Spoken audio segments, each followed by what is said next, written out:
కర్నూలు జిల్లా పెదకడవూరు మండలం కల్లుకుంట గ్రామానికి చెందిన కార్తీక్ హత్య కేసులో ముద్దాయి లక్ష్మణ్ను పోలీసులు అరెస్ట్ చేశారు. 23 జూలై 2026న గౌడపకుంట బీడు పొలంలో కత్తితో పొడిచి హత్య చేసినట్లు ఆరోపణలు ఉన్నాయి.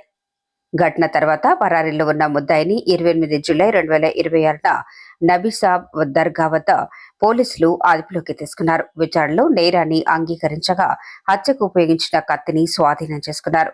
ముద్దాయిని రిమాండ్కు తరలించనున్నారు. ఈ అరెస్టులో Kosigi CI Manjunath, Pedakadapuru SI Maruthi, head constable Ramayya మరియు కానిస్టేబుల్లు చంద్రన్న, శ్రీనివాసులు పాల్గొన్నారు. మనకు పెదకడపూరు మండలం కనుకుంట గ్రామంలో 23వ తారీఖు తెలుగు లక్ష్మణ, తెలుగు కార్తీక్ అని చెప్పి ఉన్న వాళ్ళిద్దరు కూడా సేమ్ క్యాస్ట్, ఇద్దరు కూడా క్లోజ్ ఫ్రెండ్స్. ఏజ్ కూడా 18 and 19 ఇయర్స్ ఉన్నవాళ్ళే. సో వాళ్ళిద్దరి మధ్యన ఫ్రెండ్షిప్ తో ఉంటూ ఈ మధ్య కొంతకాలంగా వాళ్ళకిద్దరి మధ్యన కూడా కొంత మనస్పర్ధలు రావడం జరిగింది. ఈ మనస్పర్ధల కారణంగా తెలుగు కార్తీక్ అనే అబ్బాయి తెలుగు లక్ష్మణ్ కొద్దిగా దూరంగా పెడుతూ సరిగా మాట్లాడకపోవడము, అదేవిధంగా వాళ్ళ ఫ్రెండ్ సర్కిల్లో కూడా ఆ అబ్బాయిని కొద్దిగా దూరంగా ఉంచడం అవన్నీ కూడా చేస్తుంటే ఈ విషయాన్ని తట్టుకోలేక తెలుగు లక్ష్మణ ఏదైతే ఉన్నాడో, ఎందుకు నన్ను దూరం పెడుతున్నావు, నన్ను మీ ఫ్రెండ్స్ గ్రూప్ ఎందుకు కలుపుకోవడం లేదు అని చెప్పి ఒకసారి అడగడం జరిగింది.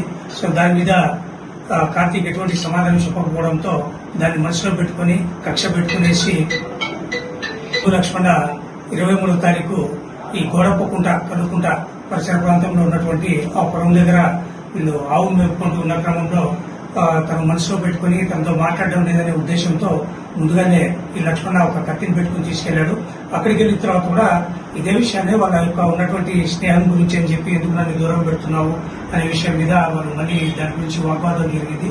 ఆ క్రమంలో కార్తీక్ మళ్ళీ అదేవిధంగానే నువ్వు నాకొద్దు, మీతో పాటు మా స్నేహంలోకి మేము కలుపుకోమని చెప్పి చెప్పడంతో కోపంతో అక్కడే ఉన్నటువంటి తెలుగు లక్ష్మణ ఇమ్మీడియట్ గా తను తెచ్చుకున్నటువంటి కత్తిని తీసుకుని కడుపు భాగంలో కార్తీక్ ను పొడవడం జరిగింది. సో అక్కడ పొడిచిన తర్వాత ఇమ్మీడియట్ గా అక్కడ చుట్టుపక్కల ఉన్నటువంటి వాళ్ళందరూ కూడా గమనించి ఈ కార్తీక్ కేకలేయడంతో లక్ష్మణ అక్కడి నుంచి పారిపోయి అక్కడి నుంచి పరారీ కావడం జరిగింది. సో దీని మీద కార్తీక్ వాళ్ళ ఫాదర్ ఇచ్చినటువంటి కంప్లైంట్ మీద ఫస్ట్ గా మనము ఇనిషియల్ గా తినాల్సిన అటెంప్ట్ మర్డర్ కేసు కింద రిజిస్టర్ చేశాము. ఆ తర్వాత అతన్ని మధు హాస్పిటల్లో ఆధునిక చికిత్స తీసుకుంటూ మెరుగైన చికిత్స గురించి అని చెప్పేసి కర్నూలుకి తీసుకుపోతే అక్కడ కర్నూలు కిమ్స్ హాస్పిటల్లో కార్తీక్ అండర్గోయింగ్ ట్రీట్మెంట్ లో చనిపోవడం జరిగింది. సో చనిపోతేనే ఇమ్మీడియట్ గా మన గవర్నమెంట్ హాస్పిటల్ కి తీసుకెళ్లి అక్కడి నుంచి పోలీసు తదుపరి కార్యక్రమం ఏదైతుందో పోస్ట్ మార్టం అన్ని కూడా నిర్వహించడం జరిగింది.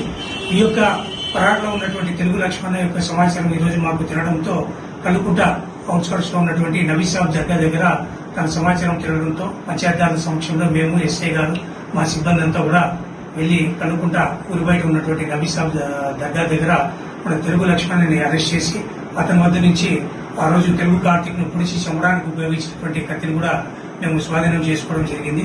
సో ఇలాంటి చర్యలు ఎవరైనా పాల్పడితే వాళ్ళ మీద ఖచ్చితంగా మేము చట్టపరంగా కఠినమైన చర్యలు తీసుకుంటామని చెప్పేసి తెలియజేస్తాము.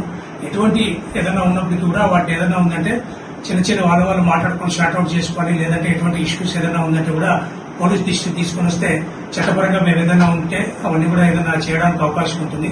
అలా కాకుండా ఎవరైనా సరే ఏదైనా చట్టాన్ని చేతులు తీసుకుని ఏదైనా చేశారంటే మాత్రము కఠినమైన చర్యలు ఉంటాయని చెప్పి తెలియజేస్తున్నాను. CCI DA Manjunath.